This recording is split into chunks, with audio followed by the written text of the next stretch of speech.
Hi friends, स्वागत है आपका फिर से हमारे यूट्यूब चैनल पर। तो आज हम आपको कक्षा 12 रसायन विज्ञान में एक नया चैप्टर स्टार्ट करवा रहे हैं, जिसमें कि हम आपको चैप्टर 5 स्टार्ट करवा रहे हैं, जिसमें कि चैप्टर का नाम है उपसे संयोजी यौगिक। ये आपके पेपर में इस चैप्टर में से क्वेश्चन आपके 5 से 6 नंबर क्लियर करवा कर जाएगा। ये वाला जो चैप्टर है ये बहुत ही ज्यादा महत्वपूर्ण है।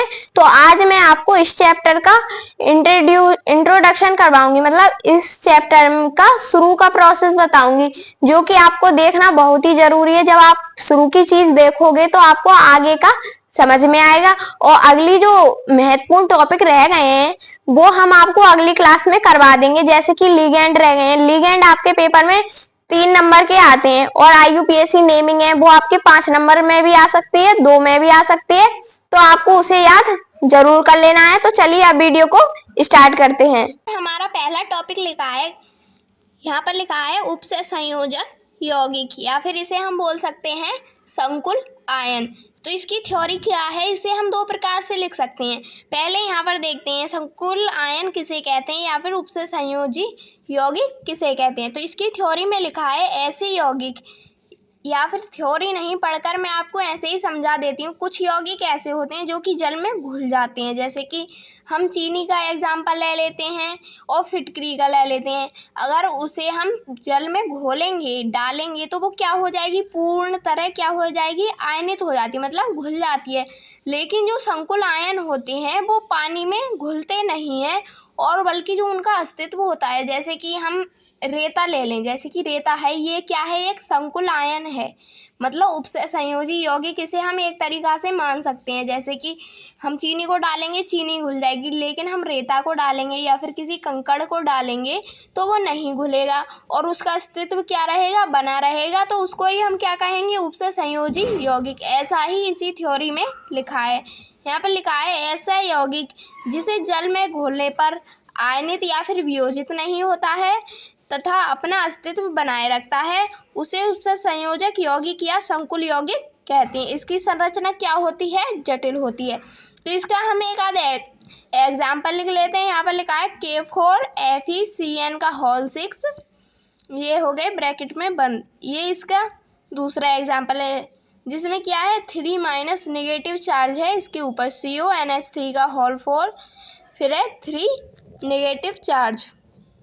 इसको हम दूसरी तरीका से और लिख सकते हैं, जैसे कि यहाँ पर देखते हैं, यहाँ पर लिखा है उपसह संयोजक यौगिक ऐसे रासायनिक यौगिक होते हैं जिसमें एक केंद्रीय धातु, परमाणु, आयन, या फिर आमतौर पर हम उसे बोल सकते हैं धातु ही बोल सकते हैं। यहाँ पर लिखा है अपने चारों ओर अणुओं या आयनों, जिन्हें लिगेंड कहते हैं, अणुओं या आयनों जिन्हें हम क्या कहेंगे, लिगेंड कहते हैं, उनसे घिरी रहती हैं और उनको उनसे ही क्या बनाती हैं, उपसे संयोजक बंध द्वारा जुड़ी रहती हैं। अब चलते हैं आगे। यहाँ पर आगे क्या लिखा है, यहाँ पर आपको अभी समझ में ज़्यादा नहीं आ रहा होगा। अब जो हम आगे पढ़ाएंगे उसमें मैं आपको एग्जाम्पल देकर अच्छे से समझा दूंगी। तो अब चलते हैं आगे, आगे क्या लिखा है।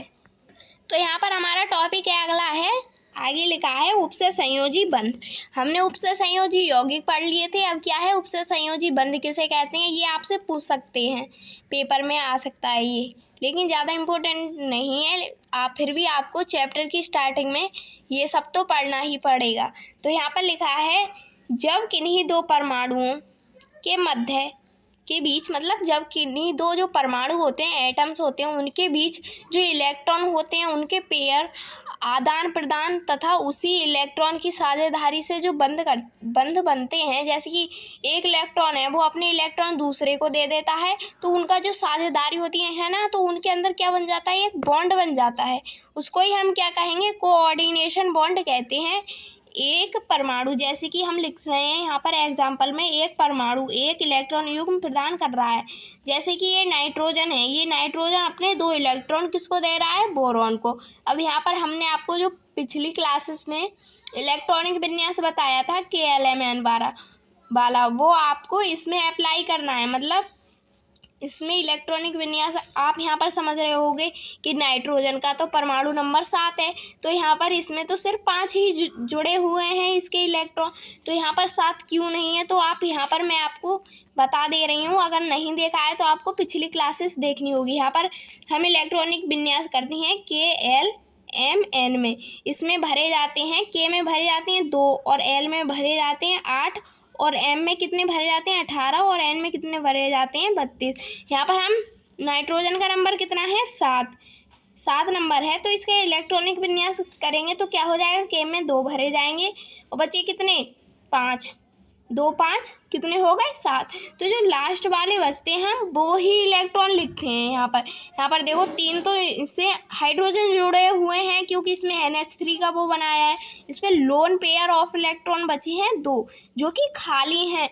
जब इसके खाली इलेक्ट्रॉन हैं और इसके ये इलेक्ट्रॉन पूरे नहीं हो रहे हैं तो इसने ये क्या किया, ये जो इलेक्ट्रॉन है ये इसे डोनेट कर दिए, मतलब ये है जो इसको इसने ये दोनों इलेक्ट्रॉन डोनेट कर दिए, मतलब दान कर दिए। तो इनके अट्रैक्शन से जो बॉन्ड बना उसको ही हम क्या कहेंगे, उपसे संयोजी बंध कहते हैं। ये जो 2 इलेक्ट्रॉन है ये किसे दे रहा है, इसे दे रहा है बोरॉन को। अब जो बीच में जो बॉन्ड बन रहा है उसको ही क्या कहेंगे हम, कोऑर्डिनेशन बॉन्ड। यहाँ पर लिख लेते हैं कोऑर्डिनेशन बॉन्ड। इससे क्या बन रहा है, उपसे संयोजित बंध बन रहे हैं। अब आपको यहाँ पर समझ में नहीं आ रहा होगा, ये पता नहीं कैसे कर दिए। ये आप यहाँ पर समझो बोरॉन का नंबर कितना होता है 5। अब इसका हम इलेक्ट्रॉनिक विन्यास करेंगे 2,3। अब इसके ये 3 तो जुड़े हुए हैं लेकिन इसको कितने की ज़रूरत है अपने इलेक्ट्रॉनों को पूरा करने के लिए, 2 इलेक्ट्रॉन की। तो इसलिए इसने इससे के लिए क्या ले लिया, उधार ले लिए ये। तो इनकी उधारी में जो साझेदारी, जैसे कि हम गांव में देखते हैं किसी के घर से, मतलब गांव में ज़्यादातर लेन देन चलता रहता है, जैसे किसी की चाची हैं, भैया हैं, भाभी हैं, जैसे किसी के घर से हम कुछ भी ले सकते हैं, मतलब खाने की चीज़, जैसे कि सब्जी ले ली और उनने हमारे घर से ले ली, तो हमारे और उनके बीच क्या बन गया, एक प्रेम भाव का बंध बन गया। इसी प्रकार इनमें बनता है ये वाला बंध। तो यहाँ पर आप चलते हैं आगे, ये यहाँ तक तो आपको समझ में आ गया होगा। अब आगे चलते हैं, आगे टॉपिक लिखा है उपसे संयोजन यौगिक से संबंधित परिभाषाएं। आपको ये परिभाषाएं खुद ही लिखनी है, मैं तो सिर्फ और सिर्फ यहाँ पर समझा दूंगी, ये सिर्फ मैंने आपको लिख कर बता दिया, आपको इस प्रकार लिखनी है। तो यहाँ पर पहले लिखेंगे केंद्रीय धातु परमाणु, इसकी परिभाषा। तो इसकी परिभाषा लिखिए यहाँ पर, वह धातु परमाणु या आयन जो लिगैंड से सीधे जुड़ा होता है उसे केंद्रीय धातु या केंद्रीय धातु आयन कहते हैं। जैसे कि अब यहाँ पर समझते हैं, जैसे कि ये क्या है, ये हमारा एक एग्जाम्पल है। तो इसमें क्या है, ये जो है ये क्या है, ये है साधारण आयन। क्या है ये, साधारण आयन। यहाँ पर लिख लेते हैं हम आयन, इसको हम इंग्लिश में लिख सकते हैं सिंपल आयन। क्या लिखते हैं, सिंपल आयन। अब यहाँ पर देखते हैं, यहाँ पर ये जो है Fe, जो ये तो सिंपल आयन है, ये बाहर होता है उसे सिंपल आयन कहते हैं, और जो अंदर होता है ये चीज़ है, ये ही मेन है, इसको ही हम क्या बोलेंगे, CMA, मतलब सेंट्रल मेटल एटम। यहाँ पर लिखते हैं हम CMA, इसको हम लिखेंगे सेंट्रल मेटल एटम बोलते हैं, इसकी फुल फॉर्म है। और इसको हम हिंदी में लिखेंगे मुख्य धातु परमाणु। क्या लिखेंगे, यहाँ पर लिखते हैं मुख्य धातु परमाणु। क्या है ये, परमाणु, आप यहाँ पर लिख लेना, ये इसकी फुल फॉर्म है, सेंट्रल मेटल एटम। अब यहाँ पर देखते हैं आगे, जो ब्रैकेट में बंद होता है ये ही मेन चीज़ है, इसी से ही हम क्या करते हैं, मतलब जो IUPAC नेमिंग होती है वो सिर्फ और सिर्फ इसी से ही होती है। इसको हम क्या बोलेंगे, लीगेंड। क्या बोलेंगे, लीगेंड। अब जो बची है, जो नंबर होता है जो लास्ट में, उसको ही हम क्या कहेंगे, ऑक्सीडेशन नंबर, मतलब उपसह संयोजी संख्या। इसको लिखेंगे हम कोऑर्डिनेशन नंबर, कोऑर्डिनेशन नंबर।